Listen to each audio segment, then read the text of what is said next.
You know, well, one of the big events about being a United States congressman or woman is obviously you get to go to a lot of big events. You're part of a select few anyway in the national spotlight. And when the president has a State of Union address, you can bring a guest or two. Congressman Greg Steube, the beautiful state of Florida, sits on the House Committee on Ways and Means, has a very, very special guest with him tonight. The congressman kind enough to join us. Good to see you again, sir. Who's your guest? Hey, Neil, how are you? Yeah, Jillian Kay, whose stepson, Sagi, is one of the 6 remaining American hostages still being held by the terrorists, Hamas, in Gaza. And you haven't heard a lot about the fact that we still have American citizens who are being held hostage by a terrorist organization. So there's a group of members of Congress, bipartisan. Mr. Gottheimer actually has the father of Sagi, Jonathan, as his guest tonight to try to bring attention to the fact that we still have American citizens that are being held hostage by Hamas. And what kind of a response or message? Obviously, you're sending that directly to the president to remind him. What kind of a response do you get? We haven't gotten any response yet from the White House. We had a press conference, the group of us had a press conference yesterday, and I called on the Biden administration to go in and send our operators to get our citizens back. You know, when I served in the military and I was in Operation Iraqi Freedom, we knew that if we got trapped or held hostage or we're in a situation, we knew that the government and our allies and folks were going to come and save us. And unfortunately, that's not the case anymore in America. It's been 153 days. We have American citizens that are being held by Hamas.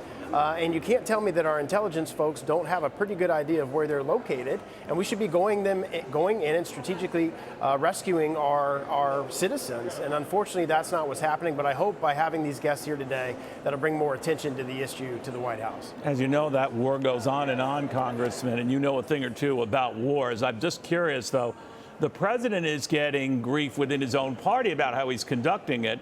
Far more angry that he is taking the side of Benjamin Netanyahu and just pulverizing Palestinians, and you know the drill. So he's backing away and questioning and challenging Benjamin Netanyahu more than he ever has. We're told that their relationship is virtually non-existent. What do you make of it? Yeah, which is exactly why we still have 6 hostages there, because this White House is deathly afraid of the far left of their party that has a very different perspective on that conflict. And I think it's a sad day in America where we're not standing with Israel, we're not standing toe-to-toe with Netanyahu to vanquish terrorism. Look, Netanyahu has done everything within his power to try to minimize collateral damage and civilian casualties in Gaza. They've sent out information of where they were going to go and when they were going to do it, had weeks of time to be able to get civilians out. But unfortunately, terrorists like to use civilians and kids and women as targets to then try to bolster up political jargon for them. And unfortunately, the left and Joe Biden has caved to that. I personally 100% stand with Netanyahu and what he's doing to eradicate terrorism in Gaza.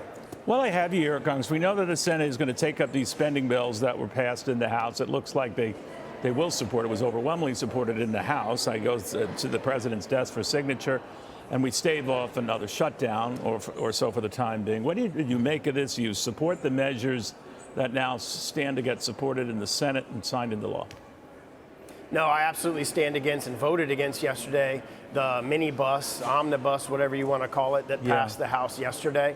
Look, when I first got elected 5 years ago, we had a $21 trillion debt. Today, it's $34 trillion in debt. We're running a $2 trillion deficit, and this added $60 billion to discretionary spending. That's not the path forward for America. We have to cut spending in Washington, and the House is the place to do it. Will you hold, if he becomes president again, Donald Trump, to the same, let's get on top of this spending craziness? Absolutely, 100%. We've passed a bill, Jody Arrington in the Budget Committee, that would put us on a fiscal balanced budget in 10 years. That's exactly the direction that we need to be going, but we have to take that first step and start cutting discretionary spending. And I would absolutely be barking in President Trump's ear saying that that is the fiscal policy of this country, and we have to stand behind that if he's president. All right, Congressman, we look forward to seeing you at the State of the Union tonight. And I want to thank you for your service to the country as well. Congressman Greg Steube of Florida on that.